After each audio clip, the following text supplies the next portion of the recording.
For Pirelli GT4 America, just 2 hours of racing remain in a 2025 season that began back in the spring at Sonoma Raceway in California.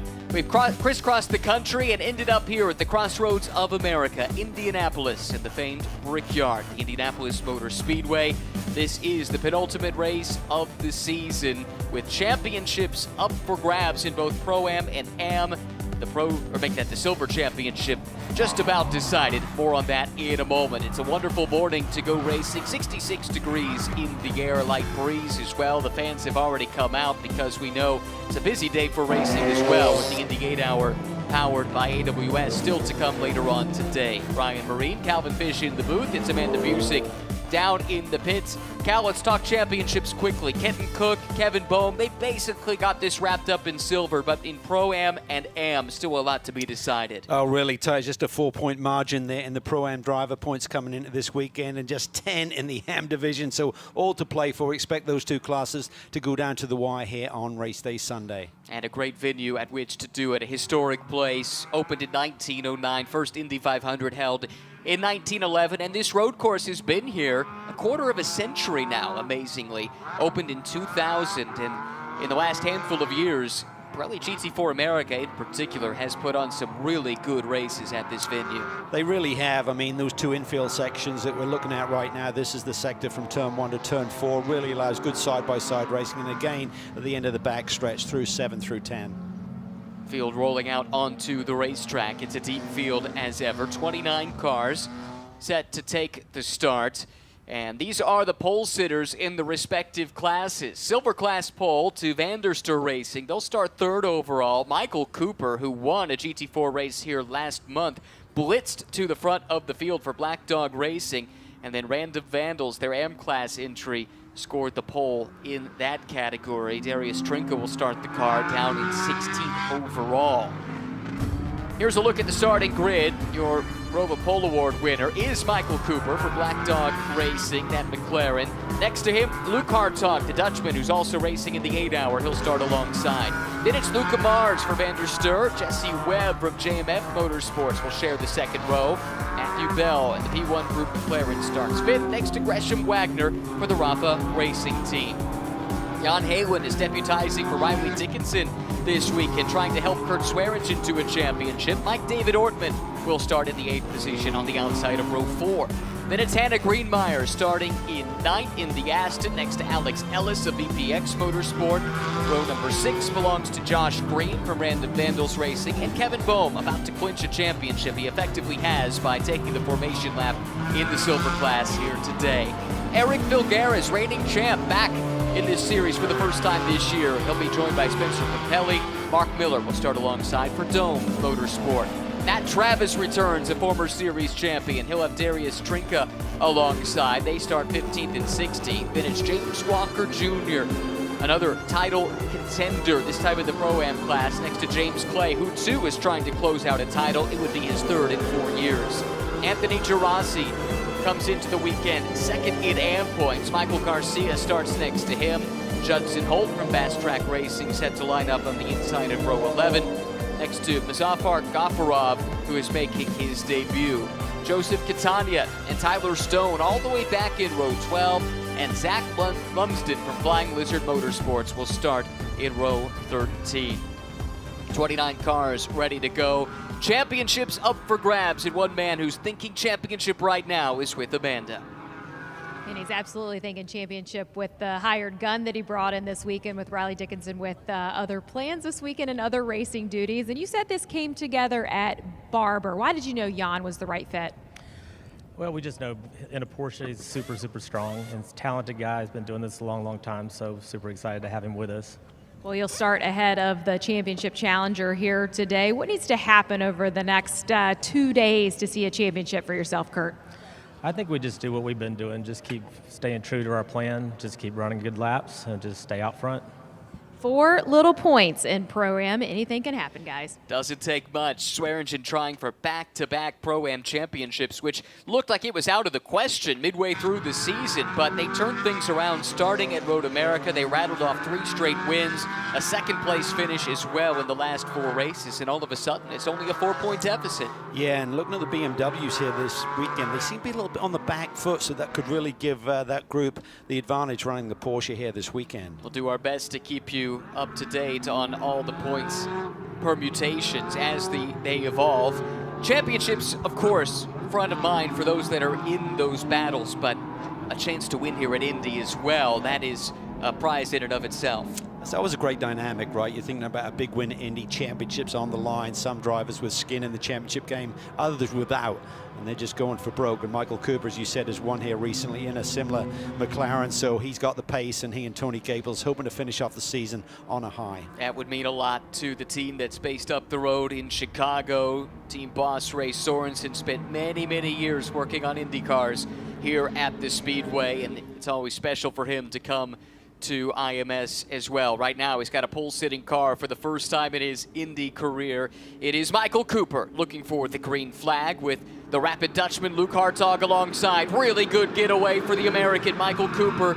Hartog tries to keep pace. It's Mars edging ahead of Webb from the second row. That's Matt Bell taking a furtive peek to the inside in the OnlyFans-sponsored McLaren, but it's really further back we have to keep an eye on. That is a late lunge. I think that's Eric Filgaris in the Riley car. Oh, and a spin. Mark Miller has been spun. Travis is caught up in it. So too one of the Vandals. Wow. That's a big disappointment there in the early, going to see so much carnage there on the opening few corners. I fear it was the M-Class car from Random Vandals. I think that could have been Darius Trinka who was caught up in that mix. That's the pole-sitting car in class, and immediately full course yellow. That is heavy damage for Matt Travis. Welcome back to him, but not the way he hoped this would go. He's filling in this weekend for Michael Oriema, paired with Mateus Leist, and it is the 98. He is, yeah, from the pole position. He's done a great job here. Super speed from Darius all season long since he got drafted into the squad. The 82 is off the road. That's one of the championship contenders right there. That is massive. Mentioned earlier that Postins and Clay, is that right? Yes. Well, no, I'm sorry, that's the sister car, isn't it? That's Walker and McQuarrie, yeah. Only 9 points out of the Pro-Am Championship lead. Third in the points position, but very much within striking distance, and they are stuck in the gravel. Yeah, and they're a long way out there, and I don't see any help getting to them right now. The key is to try and stay on that lead lap, and I don't think they're going to be able to do it time they get extricated from that sand trap. So look at Dan Sibyl, teammate to Kurt Swearingen. Everyone trying to figure out exactly what happened here. I mean, we saw a very aggressive start, didn't we? I think it was Phil Garris who came down the inside, and wow, I don't believe he had any contact with anybody. Just behind him. It was kind of bunched up, though, as a consequence of that 3-wide moment at the apex of 1. Let's look at it again. See if Garris screen left, making a big move. Suddenly you got 3 cars, and yeah, he just kind of comes across. There's almost 4 cars trying to coexist. Miller gets spun around, and then Darius and Matt Travis gets involved as well. I mean, to be clear, Eric didn't make contact with anybody. He made it work, so nothing wrong there. But when you're in the mid-pack and it gets stacked up 3, sometimes 4 wide, yeah, the track is wide enough. Like a funnel. At quarter entry, but you're right, it narrows up quickly. There's Darius's teammate there, Paul Sparta, team principal at Random Vandals. But for Kenton Cook, taking the green, that is enough for he and Kevin Bohm to seal the championship. So the ups and downs of racing right in the same camp. And look at that. Forget about getting out the beach. Their day is over, and that could really take them out of any championship hopes. My goodness. Such frustration. James Walker Jr., Tyler McQuarrie, again, came in. This has got to be a second incident. I think you must be right. Came into the weekend with certain title aspirations. It's been a decent year for them. Got the win in the long distance race, the 3-hour race at Circuit of the Americas, stringing together all those third places. There was a stretch where they finished third 5 straight times. Very much were in the mix coming in, but unfortunately this race appears to end early. And we talk about the swings of emotion. Imagine what Paul Sparta is going through. One of his drivers just won a championship, but his car, Amanda, looks like it might be done. Oh, he said that they're real done. Let's start with the good news. You've won a championship today. Let's go with the emotion of that in the season that both Ken and Kevin have had. Well, Ken and Kevin have just been unbelievable this season, and I mean, they're so excellent and they're so precise and they've been so well prepared. And you know, this was a tough qualifying for us, but they're great and they've earned it, and it feels awesome after third year trying. Team owner happy. What does driver feel? You know, I would have liked to have gone racing today, but we can't. I mean, it was a racing thing. Darius was trying to avoid the incident and he just got caught up, and you know, it just, people squeezed down onto the 94 and then it started a chain reaction and nothing could be done. So it is racing. You know, hopefully we'll be out there tomorrow. Good luck. Thank you.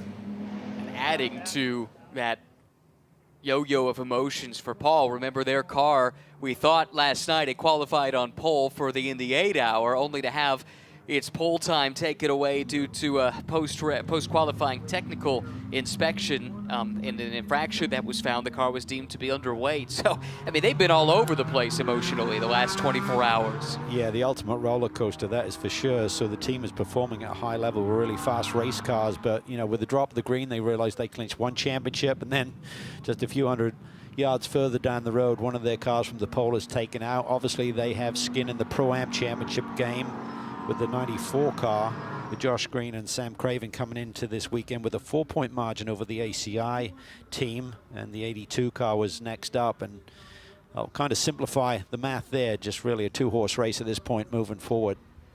Let's look back at this one more time as the cleanup continues, and it all starts right in the middle of this big pack. You see there, the blue and white Porsche gets all over the curb. You see the orange and blue machine, Josh Green, he gets squeezed there. That turns Mark Miller around, and then nowhere. Oh, Walk was actually wrapped up in it right there and then. Okay. And just continued on, but presumably couldn't steer, having sustained some suspension damage. You know, Josh Green also from the Random Vandals camp. That car looked like it took a little bit of a whack as well, and you have to hope that it's in decent form, because, you know, they're thinking about a championship too. That's the points leader in Pro-Am coming into the weekend. Yeah, so it looks like he's continued, obviously, but whether there's any damage, just taking a tap on the front suspension can affect the towing of the race car and affect its performance. Look at Eddie Killeen. That was Eddie on the right. Co-driver with Mark Miller. That car is done. There's James Walker Jr. talking to the safety crew.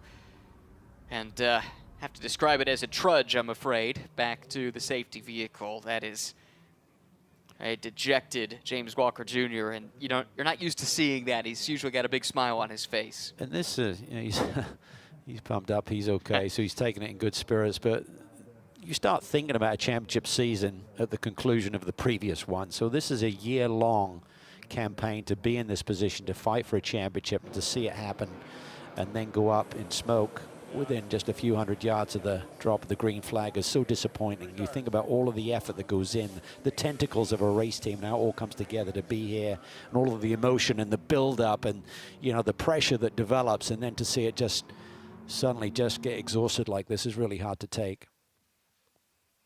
We'll watch for James now. Yeah. There he goes. goes. He's got no steering probably right there. Yep. You can see him. And the gravel trap does its job to slow the car down.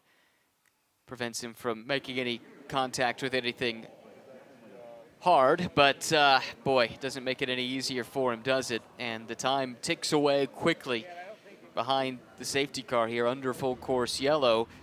Driver's still trying to keep some temperature, really trying to build temperature of the Pirellis. Not sure they ever got the chance to get it there. It is a cool day. I think they're going to have some more time to work on that, because it's still, at least in my mind, at least a lap or two away from getting this race resumed, with this car needing to be extracted from the gravel. Just looking at the pit stop window effectively, that opens up at 36 minutes and 48 seconds. There's 108 seconds minimum pit stop time for GT4 here this weekend, so we're a long ways away from that 15 minutes, but it's potentially going to make this stint relatively short, particularly for if if there's an AM driver or you got a faster driver waiting in pit lane, you certainly want to maximize their seat time here today. Right. This is not what those in the Pro-Am class in particular that started their pro driver would have wanted to see. They would typically like race one to run clean early and allow their pro to build a gap, and that's not the way that that it's played out. So for a Michael Cooper or a Luke Hartog, for example, this is not the best case scenario. Do want to give or take this moment though. We mentioned briefly that Ray Sorensen at Black Dog Speed Shop has great history here at Indianapolis for 5 years, 1990 through 1995. He was on the Newman Haas crew as a mechanic and left front tire changer. And you think about some of the names that were with Newman Haas. I mean, that's Michael and Mario Andretti and Nigel Mansell. That's a pretty good list right there. And then later came back in the IRL era as well. Chief mechanic in 1999 and the team manager in 2001 for Team Extreme. And, you know, anyone who spent significant time around this place in the month of May, you either get it or you don't. And Ray certainly does. He's got a real passion for Indy. Yeah, it's a great story, the fact that Michael's claimed his first pole position with Ray at the helm of a race car. And Tony did a nice job as well. I think he qualified, what, 3rd or 4th in class for the race here tomorrow. So he had a solid run as he looks on now, and just he knows that the chances are not going to be quite as strong as if they'd got a green flag run here, because Michael's really been up on the wheel, got a ton of confidence in general, but particularly right now coming off the back of a few victories aboard a McLaren here recently. So he's not going to have a lot of time to work with. Barber really did not go their way. Finishes a 5th, 6th, and 4th. They were in the championship conversation in Pro-Am up to that point. And while mathematically they're still in the running, it's looking ominous at this stage, sitting 4th in points. Yeah, and flipping the script a little bit, obviously. 35 minutes is the max drive time, so they'll probably run that out to the 25-minute mark in terms of getting those pros into pit lane. But, you know, sometimes yellows breed yellows, because everyone's got to survive that rush down into turn 1 again. Hopefully that's not the case, but it's a really tricky, as we said, it's really like a funnel there. And if there's that little bit of extra room, you can use a track out of turn 1 run, but then you try and tuck it back in. You've got cars coming through the turn 1 apex. They're going to float out a little wide, and suddenly it all just gets really congested there. You're looking at it right there. You got that runoff room heading out onto the speedway, and it's really inviting, isn't it? But yeah, as we saw. Actually, that's turn 12. Sorry, just got confused there with the camera angle. Very similar to turn 1, but there you see the damage on the left front. That's why he had no steering effectively when he got to the next right-hander. Yeah, but the recovery should be about complete. Hopefully we're inching closer to the resumption of racing. As you can see, there was some fluid laid down that's been attended to try and do a couple quick tabulations here on what this has done to shake up the point standings. As I understand it, as they run in Pro-Am, Swearingen now would be within 2 points of Green and Craven. And actually, with Gaples and Cooper leading this race, they'd be back within 14 points. And McQuarrie and Walker would fall to 4th provisionally, 17 points back. They'll score just 2 points, it looks like, for finishing 9th here today. Yeah, effectively, you know, they came, Cooper and Gaples came in 29 points back. If they could sweep the weekend, basically they'd need the 94 car to finish top 5 for both races, and that would sneak it by a point with just a rough calculation there. So yeah, there's plenty to play for, particularly when you've got a really strong car. You typically see that they will dominate a weekend, providing they execute. In the AM class, a really tight battle between James Clay and Charlie Postins, and Anthony Gerasi and Kenny Schmid has gotten a little bit closer as well, just 3 points between the two of them. This is what the Pro-Am points look like as we run.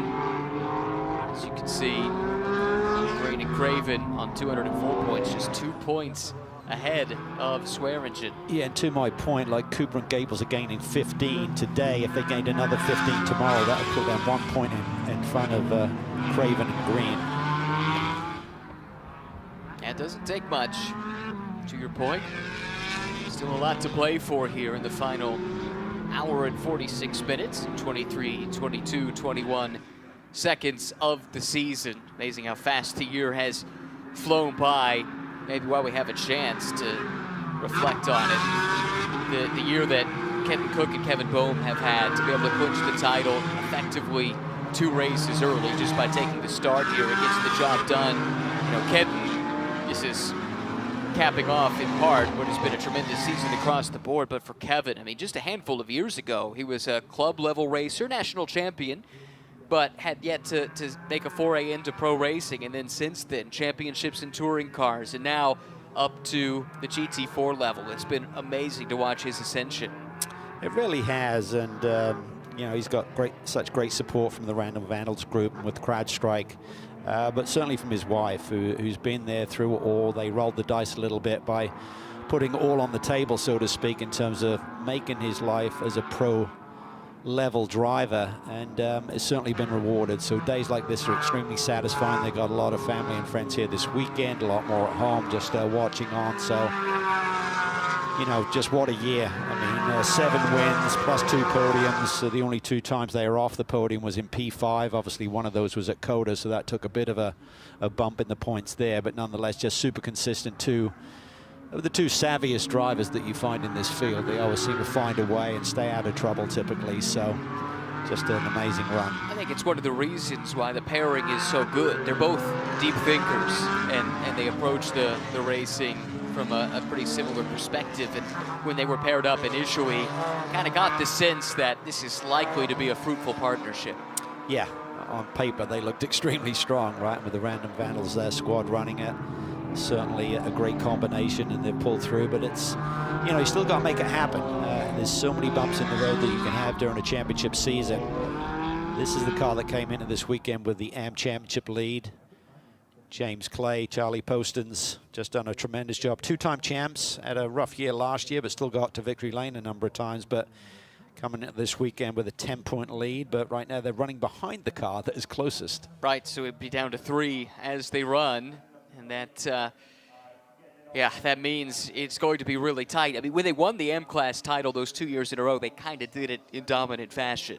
Last year was not great, but this year they've really had to fight. Gerasi and Schmid have had a really solid year to keep them honest, and at times we've seen others pop up at the front too.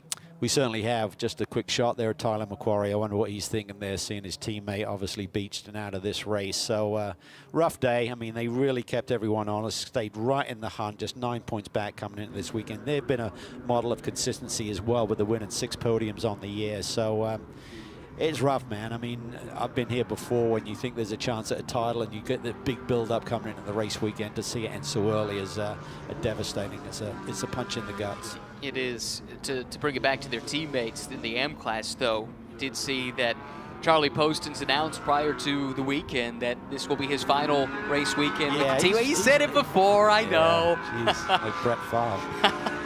But I do believe it this time, for what it's worth, Charlie. I really don't. I take you at your word. That reflects well on me, I think. And you obviously don't know Charlie very well. Well, there is that also might reflect well on me.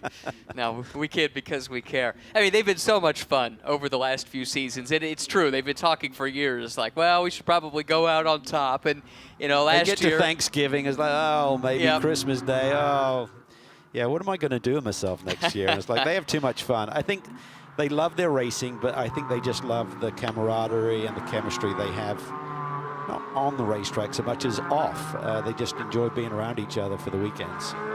Yeah, that's such a huge part of this. I mean, especially when you're racing in the M-Class. This is a passion for these drivers, and if you're not enjoying the experience, then, you know, it's a questionable investment. So it does seem like that's been a really good, fun pairing for a long time now, and they're trying to finish it with a championship. But tell you what, they got their hands full. Gerasi and Schmid have been great and are now, just as they run, 3 points out of the lead in the championship. Silver, by the way, clinched as we talked about earlier. Kenton Koch, Kevin Boehm just needed to take the start. They've done that.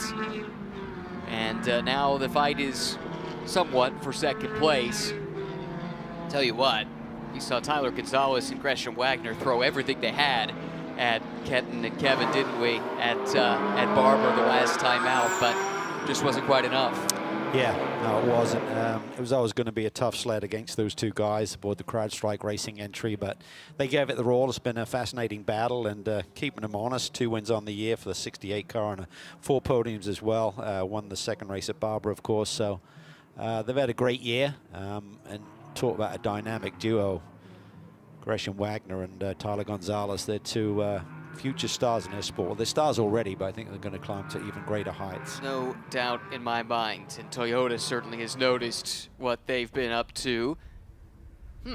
Okay. This is the championship elect team.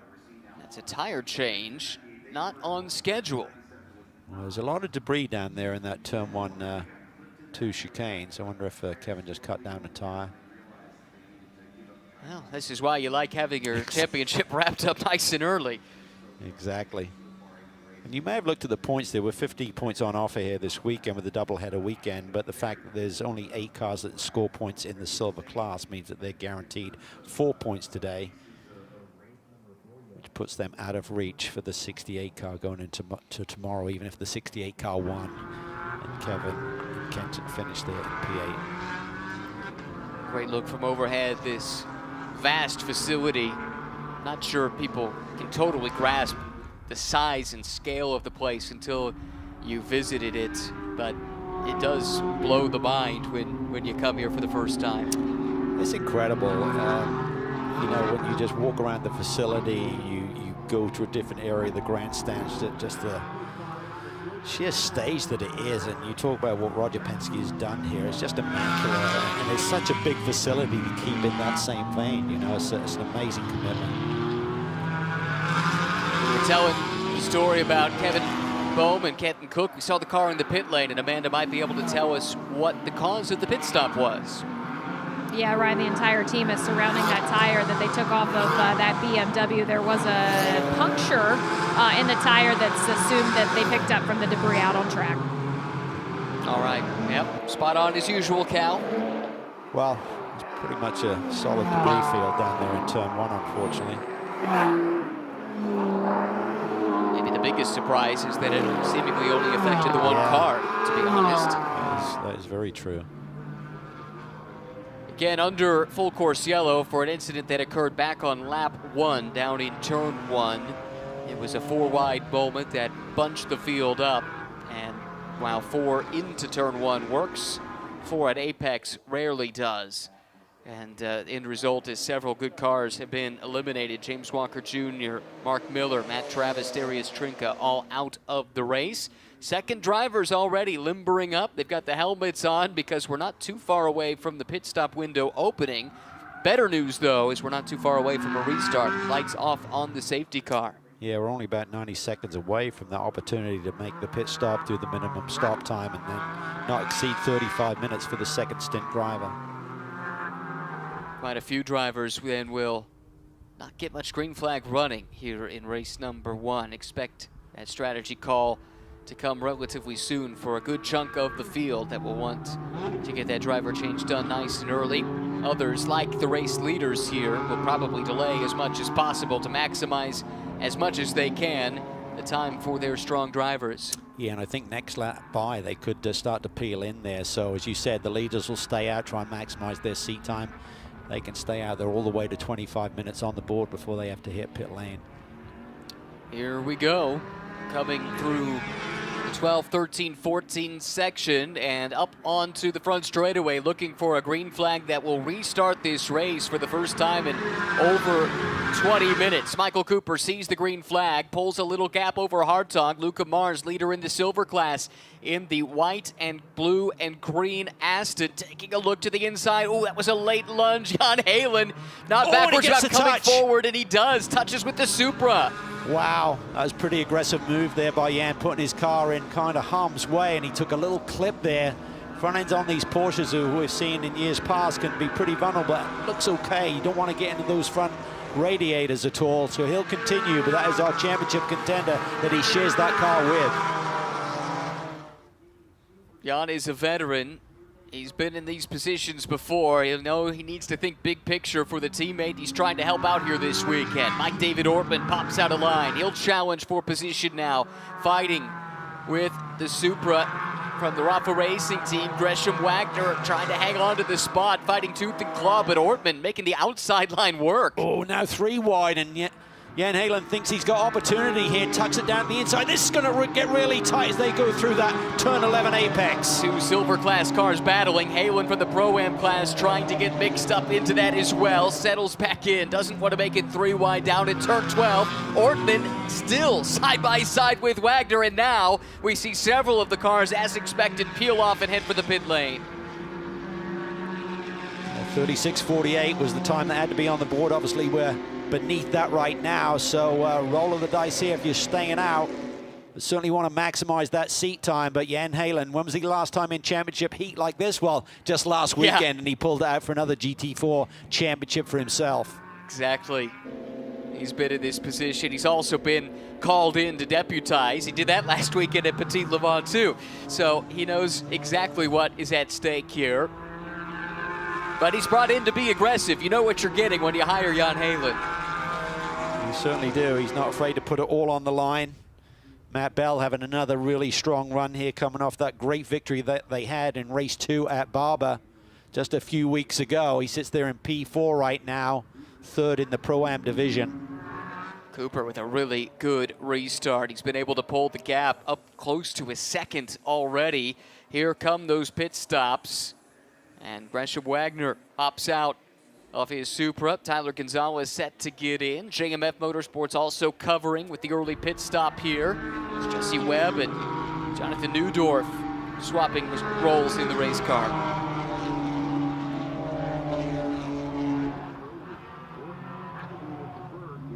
Cooper used every ounce of his experience there on the run down to turn 1 on that restart. They won at the season opener, race 1 at Sonoma. They've not been to victory lane since. It's been a little wait. Maybe this is the time to break through.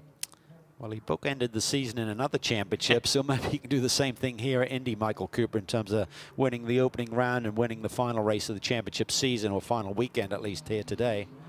This is the risk, I suppose, pitting early. You do lose the lead lap, don't you? So there's such a long pit lane here at Indy, most extreme we run on all season long. Cooper came through. Good news for him is he's well out in front of this, but for some of those that have stayed on track now, you've got cars that are blending in that you're going to have to contend with, and that could cost you lap time here.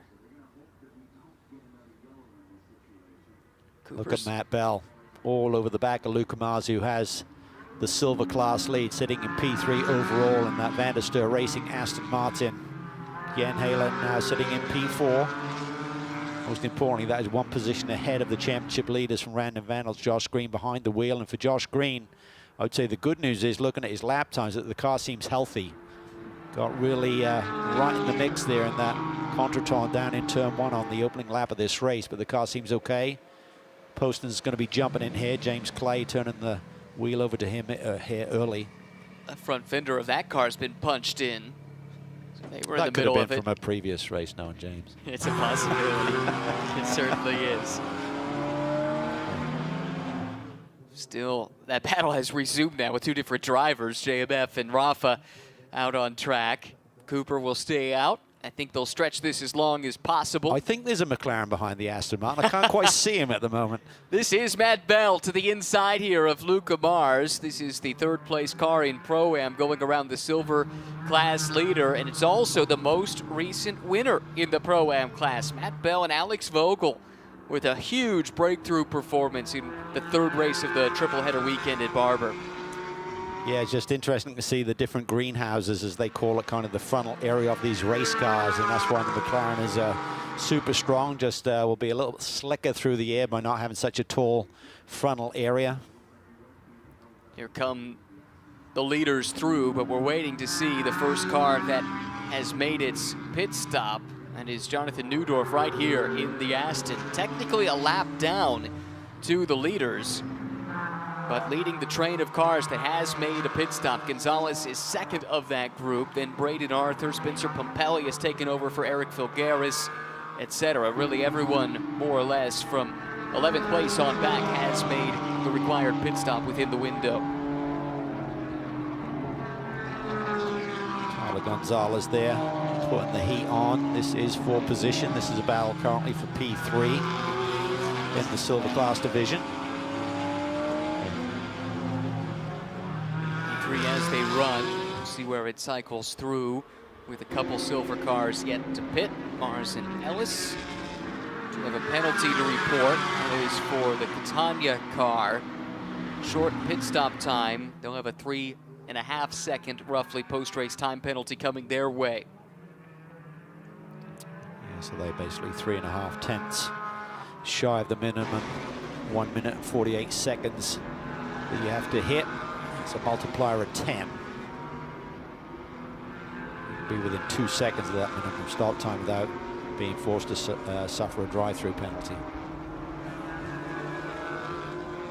This battle was really good even before the pit stops, and it's picked up right where it left off. New drivers in the cars, as we mentioned. Neudorf's already been on track here today. What a victory he had in TC America. That was pure domination. Yeah, 4th win on the bounce. So swept the triple header weekend at Barber aboard his Toyota Corolla. So certainly a young man that's raising eyebrows right now. He's doing a great job, but he's got a lot of heat from the really impressive Tyler Gonzalez all over his rear bumper right now.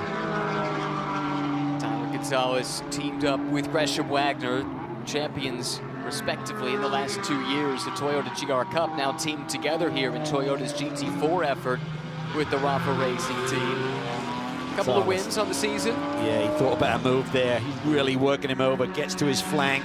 Gonna have to tuck it back in, just try and time this run, not lose any acceleration through this final corner, which he looks like he did in fact lose half a car length there by having to adjust his line there at the last second. Unable to put a move on the Aston for the moment. They continue on, still waiting on the top 6 to make a pit stop. Led still by Michael Cooper. There's Tony Gaples taking one last look at the data before he jumps in. Yeah, and they've got about 4 more minutes to work with. Obviously looking at the clock, 29 minutes to go. There's basically no mandatory window. It's just you can't exceed 35 minutes drive time.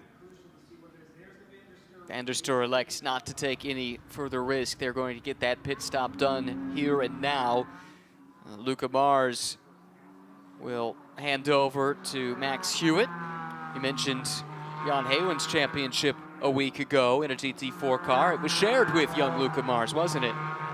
It was. Now they're competitors. By those, yeah. Just a dominant start to that championship year, but got really tight there at the end and was even squeaky halfway through the event last weekend. Luke is a super promising talent. Can't wait to see where his future takes him. And Max Hewitt as well. From the time he turned up, started in GT America, then made the transition here to GT4 America with Luca jumping in alongside, and those two have been an impressive young pairing.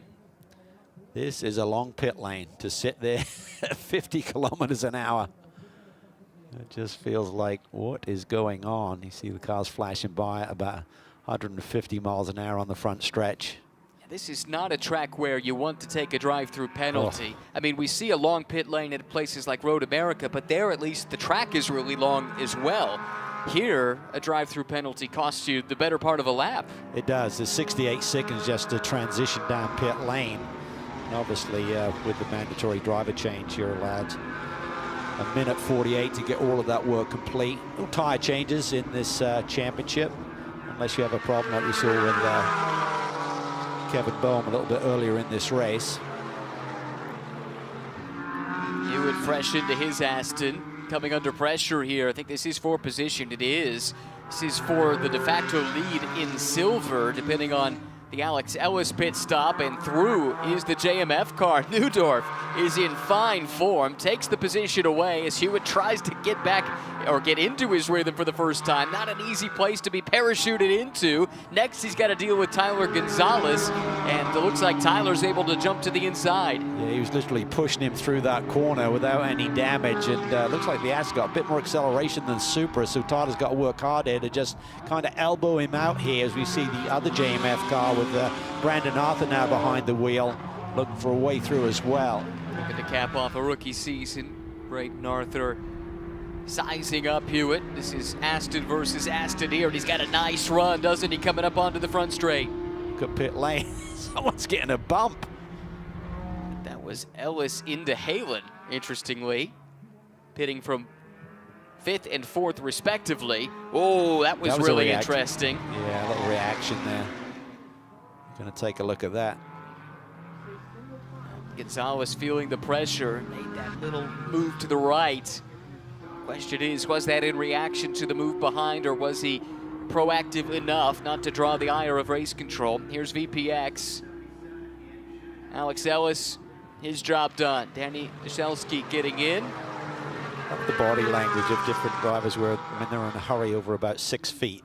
Just how they work their legs. Reminds me Can of be the quite old, amusing at times. the old Lamar start, right? Exactly.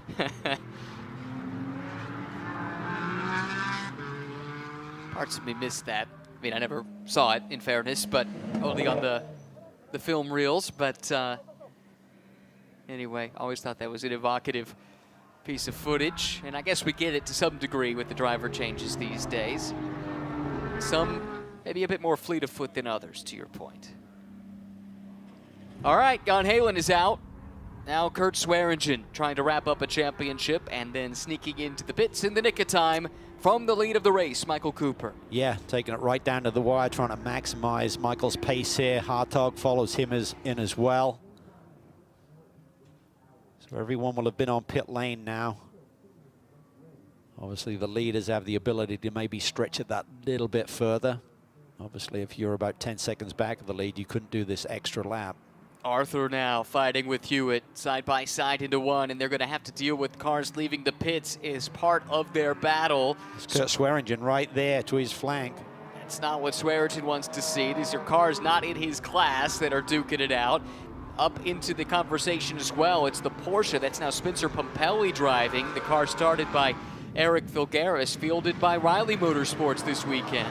Yeah, that's a pretty tough driver pairing to have. Both Spencer and Eric have had so much success over the years at this level of competition. Former champions, of course. Alex Vogel now in the 43 McLaren. This is Michael Cooper helping Tony Gaples get situated. Vogel trying to get up to speed. This is a Pro-Am car with, again, a bunch of silver cars lined up behind and without a whole lot of patience to speak of. Neudorf through, Gonzalez follows him through, and Tyler's trying to size him up, maybe use the traffic to his advantage to get the spot. Talk about Matt Bell grabbing that victory off his teammates. Alex Vogel, now we see the pressure on, going down into turn 12. Gonzalez lets it fly, gets to the outside, banging fenders there at turn 13. Gonzalez, though, crucially has the inside lane coming through 14 and will take the spot away for position in silver. That's for the lead of the class. Yeah, this time as Neudorf has to crack the throttle coming on this long front stretch, but he's now tucked right up underneath that Super. I think the Aston Martin may have a little bit more straightaway speed. Gonzalez protects. Now back to the middle of the road. I think that's just on the right side of being fair there with his approach into the corner. Able to hang on to the spot. Now it's two JMF Astons lining up to take a shot at Tyler Gonzalez. Arthur was able to get by Vogel. Vogel giving a wide berth here. That opens the door for Craven to come through. That's for position in Pro-Am. There's Pumpelly trying to figure out a way by as well. Spencer needs to get to the Max Hewitt car. That's the white, blue, and green Aston. That's the next car for position within the silver class. Dan Sibyl, fresh into, whoa, his Porsche number 9 had a big moment there at Apex, and that really backed up the two Astons. That's great news for Gonzalez. It really is. Another pass here. This is for the lead in Pro-Am. Well, no, it's for second in Pro-Am. Vogel has spun. Did he get help? He may have. He was in the middle of the maelstrom. Several pit stops are under review as well. That we'll have to report on once the ruling comes in. I got a feeling that the 33 car might have been a few tenths shy. I got them on the board at a 1:47, so they're going to have a post-race penalty of some description. We'll wait to see exactly what that will be. Now, we just saw that car come through. That was Tony Gaples. His lead over Gonzalez for the lead of the overall race is 9.6 seconds. remarkably, but how much of that was because of the pit stop, we'll have to find out. In the meantime, Sam Craven here with Max Hewitt tucked up behind. Craven sits second in Pro-Am at the moment. Well, just behind them is Spencer Papelli. That minimum time being underneath up to 2 seconds is a multiplier of 10, so it's going to be between 0 and 1 second times 10. If it's at the fatter end of that, that could be huge with a 9-second lead right now, but he's got a 12-second lead over Craven, who currently sits in P2 in class. So Hewitt makes the pass here. Papelli trying to follow him through, and will around the outside. Yes, completes the move.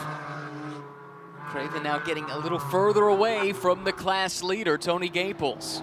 He is, but he's got to think about Swearingen. They're really focused on that championship. So Swearingen right now is about a second and a half back of that 94 machine that we're focused on right now. So Craven has P2 in Pro-Am. Gaples continues to lead up front. Swearingen, you can see him in the backdrop there, has got to somehow try and chase down Sam Craven, because they came into this round of the championship with a 4-point deficit. He needs to finish ahead.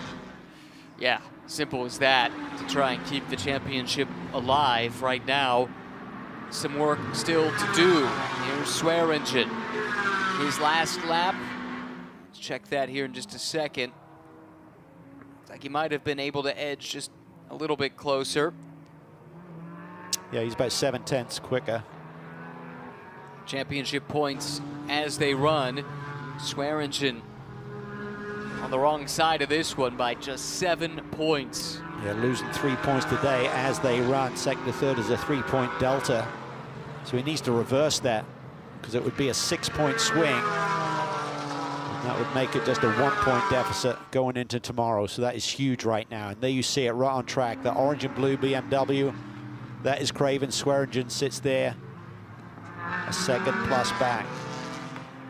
For 4th place in class, Max Hewitt. This is a big moment for him in his young career, up against the veteran Spencer Papelli. Looked like he slipped a little wide. Spencer tried to get to the inside, but the rear tires weren't willing to give him the grip he was looking for. Well, he had to pinch it a little bit, so if you try and carry through the same speed on a slightly tighter radius, it's going to loosen up the rear end typically, and Spencer was arms and elbows there momentarily. Always love it with the drivers wear the white gloves. You can pick it out through the windscreen. Here's Swearingen now. He is closing in on Craven. This is huge. Yeah, and the real key is Hewitt. If he's a bit of a cork in the bottle here, that's going to bottle up Papelli and Craven, allow Swearingen to maybe catch the random Vandals machine. All of this happening behind Tony Gaples, who leads overall, but has a nearly 5-second post-race time penalty coming his way. 4.8 seconds for a pit stop infringement.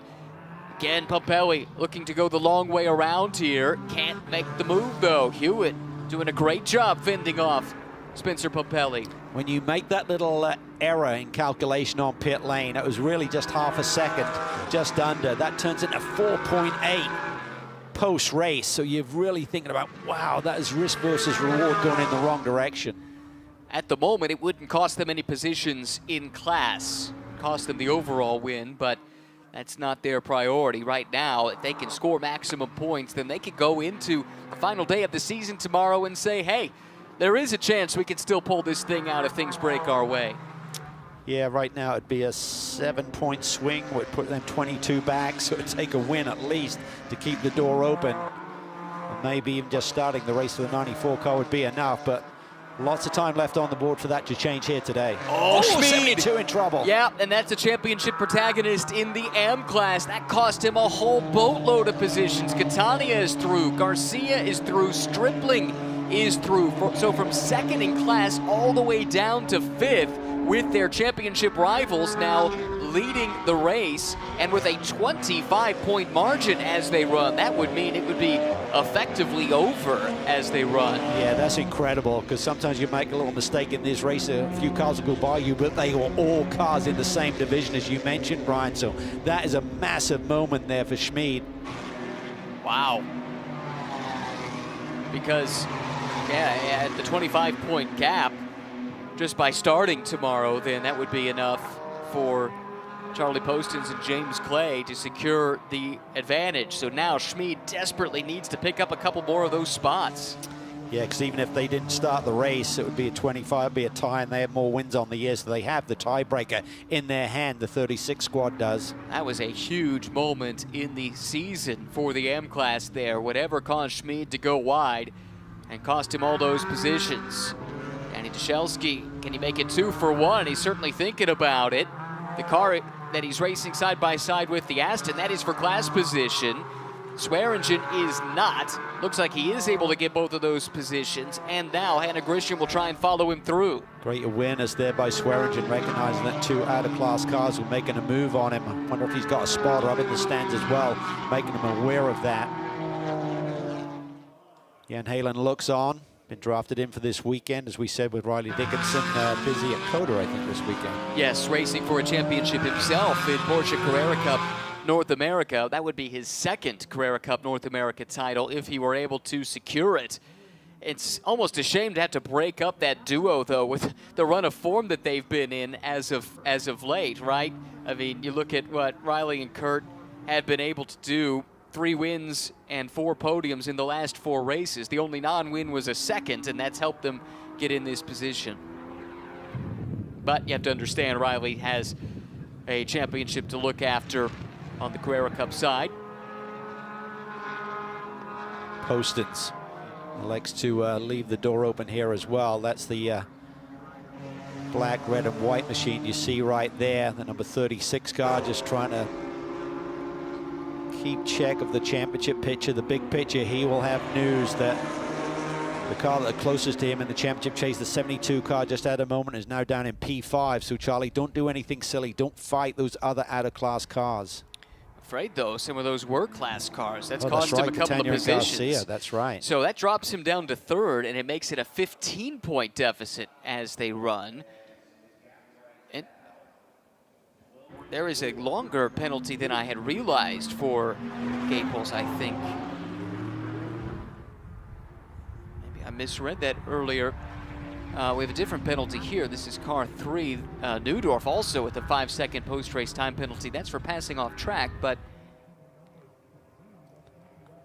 well, trying to get clarification on exactly what the margin was. I know it was less than 1 second. I see there have been 2 short pit stop time penalties issued to the race leader, car 33. One is for 4.8 seconds. The other is for 9.7.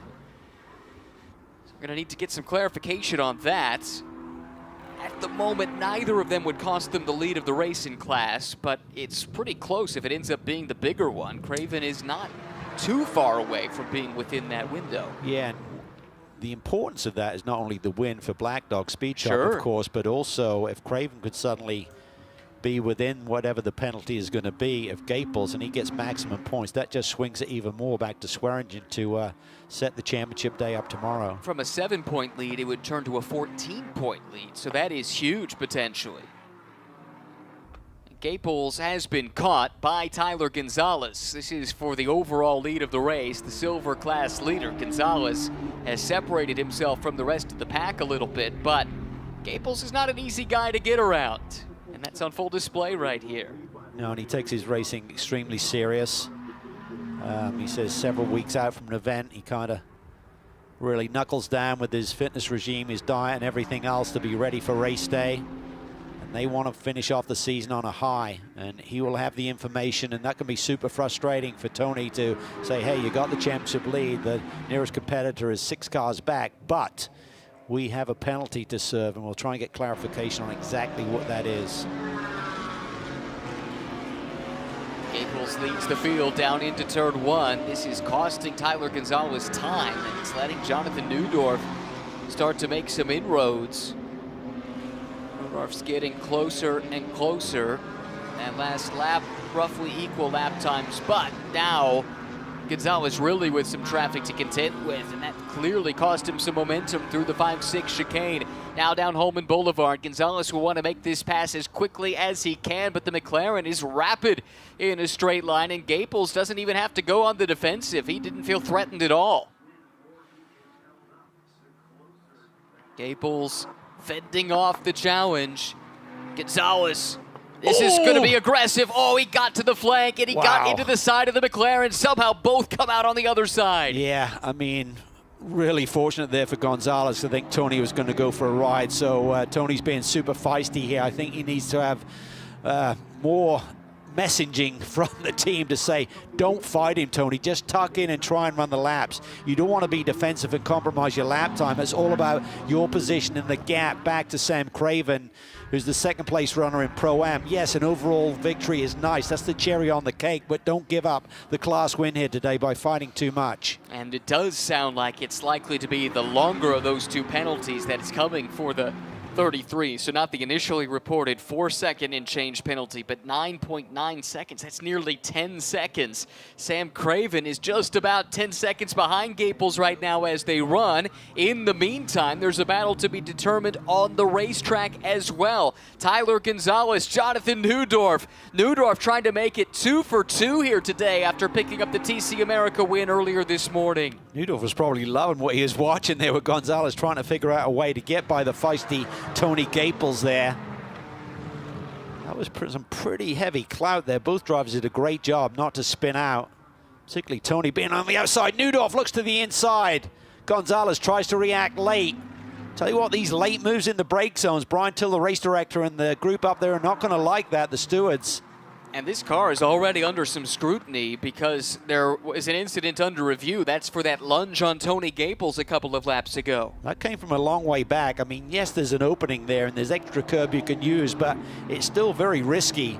I just felt that Gonzalez felt it was go time with Neudorf there in his shadows. And don't forget as well, Neudorf, yes, this is for position on track, but he has a time penalty coming for passing off the circuit, so he has to get by and pull a 5-second advantage. This is a look again. How did they both manage to continue on from that? That's amazing. I thought Gaples was going to get spun immediately because he didn't kind of feel out that move. He just really, as you called it, a lunge down the inside. Pretty aggressive there by Tyler, but he had enough car control and skills there to try and get out of enough, use the curb a little bit more than he typically does. Significant change for position as it relates to the Pro-Am Championship. Matt Million just passed Kurt Swearingen. That is for third in Pro-Am. So with car off track. That was just in the dust, wasn't it? With Swearingen now shown in fourth and Craven and Green currently in second, it would be a 10-point margin going into the finale. But there is still the potential of a Craven and Green victory if they can get within roughly 10 seconds of Gaples now. Yeah, and let's take a look at that, and it is right around 10.3, and it's a 9-point-something penalty, so this is going to be super tight here.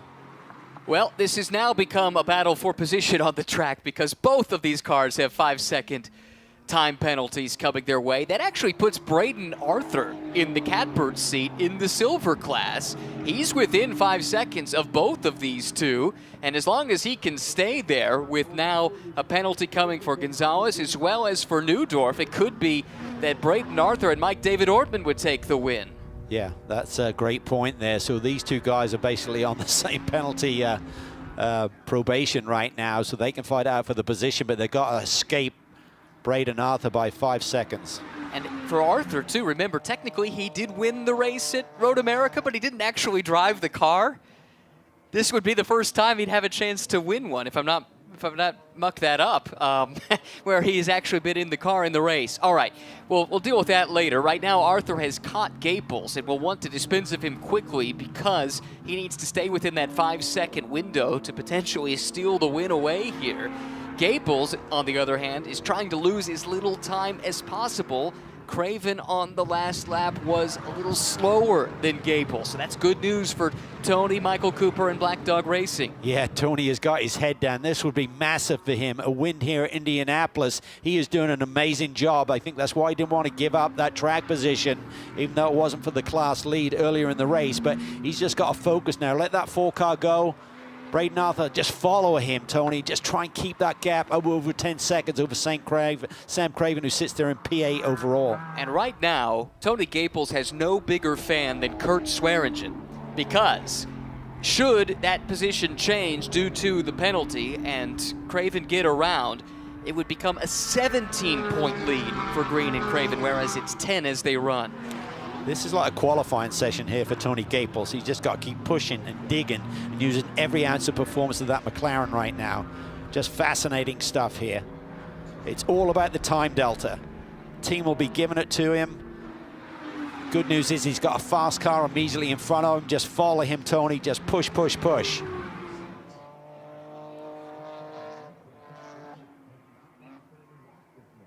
Arthur now 4.4 seconds back of the lead. He's got to keep pushing too if he's going to get within that 5-second time penalty that the two leaders have.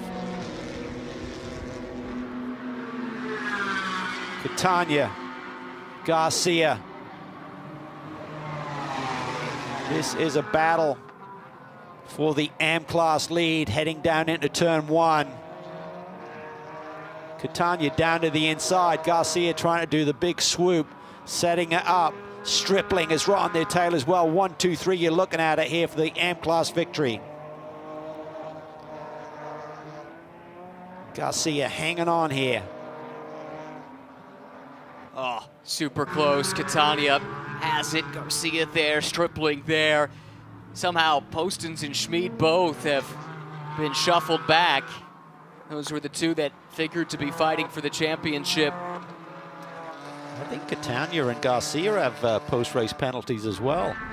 They were both under the 148 to a certain point. I'm not sure no, you're who's right. got the extra margin there. That is a good Lots point. going on here. We'll try and get clarification on that, but they've both got a post-race penalty. That could put Stripling, if he just hovers right around them, crossing the line, he may have enough of a margin there to play with and just sit behind the two leaders and win this race here today. Wow, all right, a lot to sift through here with time penalties coming, championship math to do. There's also a few cars in this race that are invisible from a points perspective. So bear with us as we try and get to the bottom of it all. As they run, it is Tyler Gonzalez who leads the race, but he's got a 5-second time penalty coming. Newdorf is second. He has a 5-second time penalty coming. It's like the Oprah show. It is. You get a car. You get a car. I'd much rather a car than a time penalty, if I'm being honest. Arthur is inside the 5-second window, but only barely by just a couple tenths of a second. Meanwhile, Tony Gaples in the Papaya McLaren right here, 4th overall, leads in Pro-Am, and right now, despite a nearly 10-second penalty coming his way, is on the right side of that battle effectively with Sam Craven. Yeah, he's about 11 seconds in front right now, and it's a 9-point-something second post-race penalties. He's got to keep pushing. He can't afford to relax. He's got to push all the way to the checkered flag.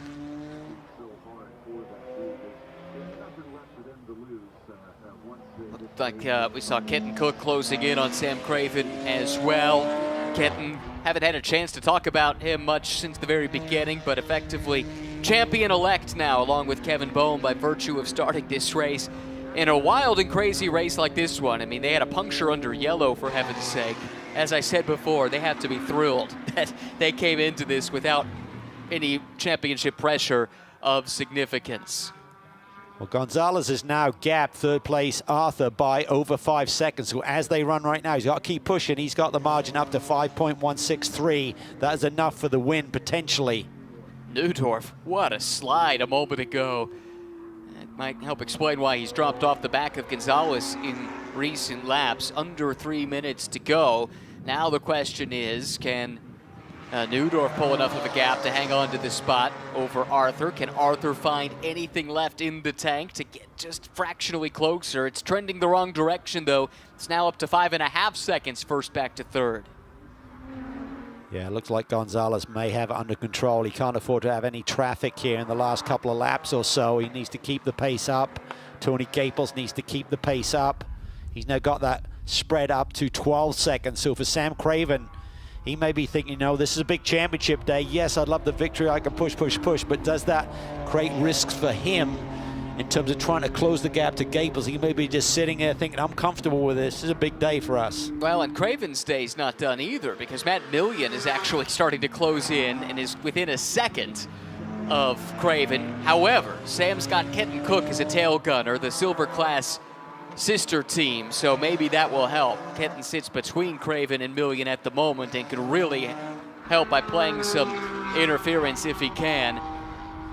Now, we know that it's the well, some of these cars have some time penalties, do they not? Yeah, in the M Garcia, class? I don't know how much, but I just got 147. 148 was the minimum, so they're definitely between 0 and 1 second underneath, so it's a time 10 penalty. So they've both got penalties. We don't know how much. Stripling, if he can follow them across the line, he does not have any post-race penalty in that yellow BMW. 4.8 seconds, I see, is the time penalty that is coming for the current leader on track in the M class, Alex Garcia. That puts Catania in the catbird seat. Well, Stripling how big is his well. penalty, though? That's the key. Oh. Does Catania have a similar one with the 17 machine? Let's find out. I think Stripling's in the best shape here. He's certainly within 4 seconds of the leader right now. The real key is going to be Catania's.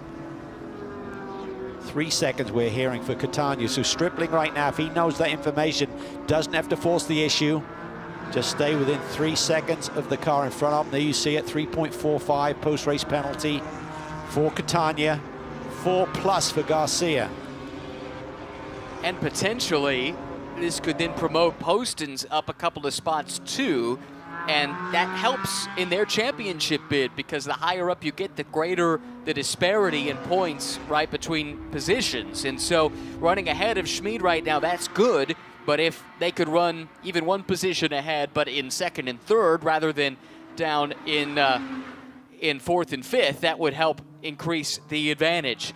The white flag waves for Tyler Gonzalez. His lead now effectively is over Arthur by the tune of 6.6 seconds. Neudorf, as they run, sits 4 seconds adrift in second place, but would lose that position to Arthur with the time penalty. He is going to be Gaples. He's crossed the stripe. How close is Sam Craven? At the last check, it was still up over 11 seconds. Craven is pushing, though, and actually was the quicker of the two on the last lap. It is getting really tight.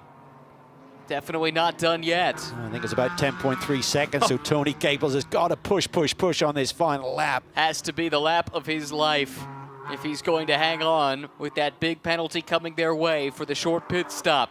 In the meantime, it's Tyler Gonzalez. The championship too far gone to try and steal it away here on the final weekend of the season, but they can go back-to-back with a couple of race wins here. Final race at Barber and here at Indianapolis for himself and Gresham Wagner. Yeah, won the big Enduro at Coda earlier this year. That was a double points-paying race, but look at the beautiful rhythm that he's displaying here on this final lap of the race today. Here he comes one more time through turn 14. Tyler Gonzalez, Gresham Wagner, and Rafa Racing. We'll see the checkered flag first across the yard of Briggs. Gonzalez and Wagner win race 1 at Indianapolis. Neudorf comes across the line. Will he lose second place on adjusted time to Arthur? Yes, he will. Braden Arthur takes second place. Neudorf comes home third. Gaples crosses the line first in Pro-Am, but now we've got to wait for Sam Craven. Here he comes.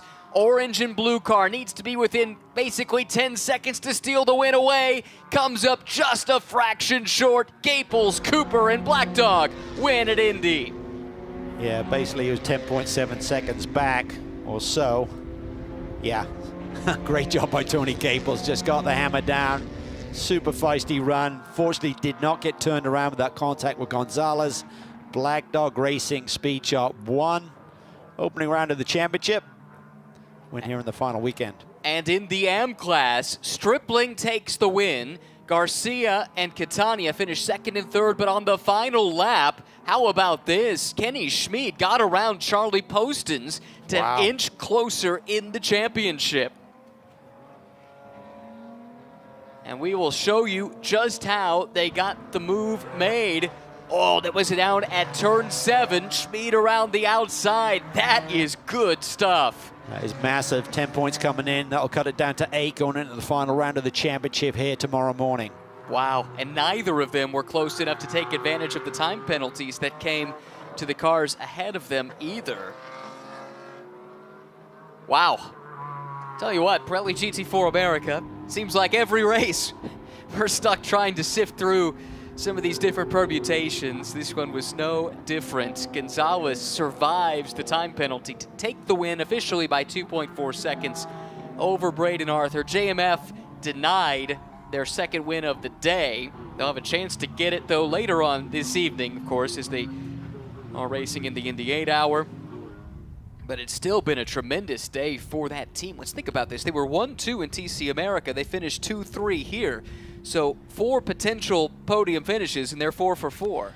Don't need to continue that trend, though. There's a big one on the line here for the 8 hour. Right. Yeah, the result was trending the wrong direction. But, hey, they've been really fast. Mercedes has been really fast. And we're not far away from the start of the Indianapolis Motor Speedway's longest race and the only night race on the paved track, at least, at Indy. Well, we'll catch our breath and very soon hear from some race winners. Tony Gaples and Michael Cooper from pole position. Had to sweat it out at the end with the penalty coming, but got it done, and that has big implications in the championship. I don't know that I mentioned this, but Matt Millian did get by Kurt Swearingen as well. So that's a swing. Yes, it goes to 18, 15, 12. So 6 points added to Craven's margin. Increase it up to 10, I think, going Correct. into tomorrow. That's what I've got as well on the handy-dandy spreadsheet. Here is a look at the results. After 34 laps, 1 hour of racing. The first half didn't see a whole lot under green flag, did we? One big incident that eliminated a couple of important cars, most notably James Walker Jr. and Tyler McQuarrie. They finish in 9th today, only scored those 2 points, and now effectively eliminated from the Pro-Am Championship battle. That is heartbreaking for them. In the meantime, others will have a lot to celebrate here today. The Rafa Racing team get the win at Indy. For Ray Sorensen and Black Dog, this will bring a lot of smiles to their faces. And how about fast track racing as well? Like Denny Stripling and Judson Holt working, managing that penalty well in the final half hour, and coming out just ahead of the brothers Garcia to take the win in the AM class. Yeah, lots to fight for tomorrow. It's going to make it an exciting final day of the championship season. Time to hear from some of the race winners here at Indianapolis. We'll start with Black Dog Racing with Amanda Busick. She's standing by with Tony Gaples and Michael Cooper. Well, Michael Cooper showed up to this McLaren and tapped on the door of the McLaren as you got out and said, "You did this one." How aware were you of what was happening outside of that race, Tony? I wasn't that aware. They told me at one point, and I just put my head down and just tried to drive the thing. What was that like for you, Michael, watching along? A little too stressful. I'd rather it be boring, but super cool to get a win for Black Dog Racing and McLaren, and rack up another one at Indianapolis Motor Speedway. Pick up the first win of the season, and now here at the last event. Nice job, guys. As we head over to looking for our Toyota guys that won overall, in Tyler Gonzalez and Grisham Wagner. And boy, that was definitely eventful. Walk us through that last set, Tyler. Yeah, I mean, what a crazy race. Honestly, the whole first stint was yellow. I mean, that sucks for Gresham. I know he wanted to get out there and race, but it was a good battle in the silver class.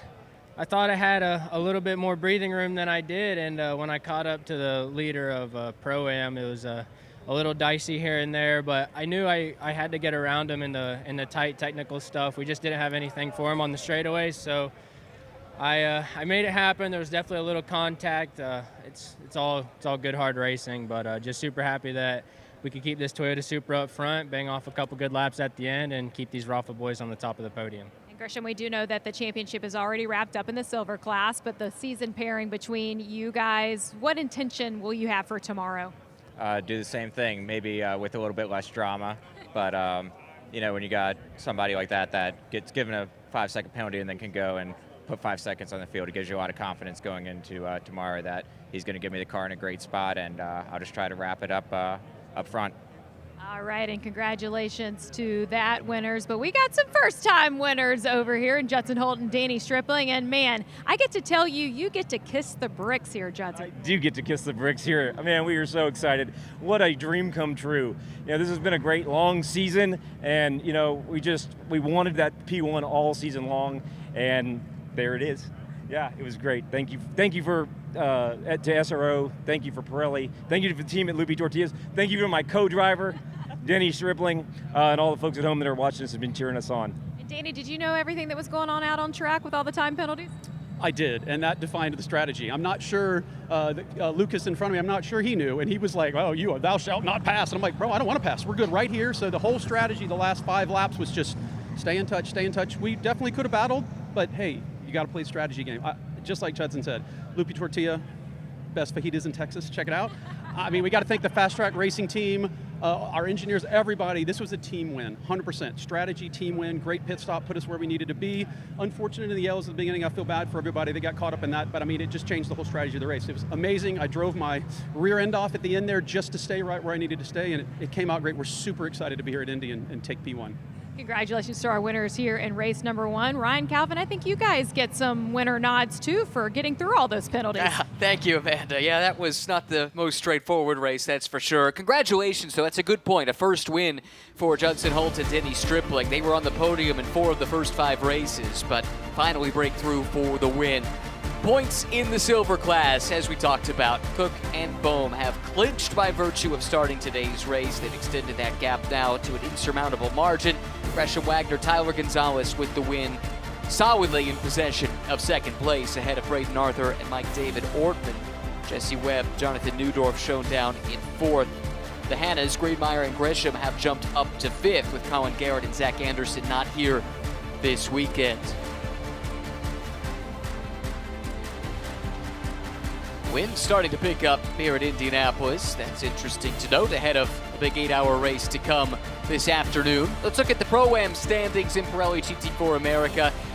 And it is now a 10-point advantage for Josh Green and Sam Craven over Kurt Swearingen, who now stands alone. Riley Dickinson not here this weekend. Jan Halen alongside. Michael Cooper and Tony Gaples do jump up a position there, don't they, to be alongside them. And I'll tell you what, they're still within a shout. They are. If they would win and the 95 car was last, that would give them the championship, I think, unofficially by 1 point. So they're still in this tomorrow. Exactly. Still a lot to play for. And in AM, it is tightened up. Just 8 points separating James Clay and Charlie Postins from Anthony Gerasi and Kenny Schmid. Judson Holt with the win today, able to vault up to the 3rd spot ahead of Alex and Michael Garcia.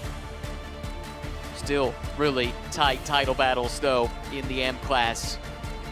Really in 2 of the 3 classes going into the final hour of racing.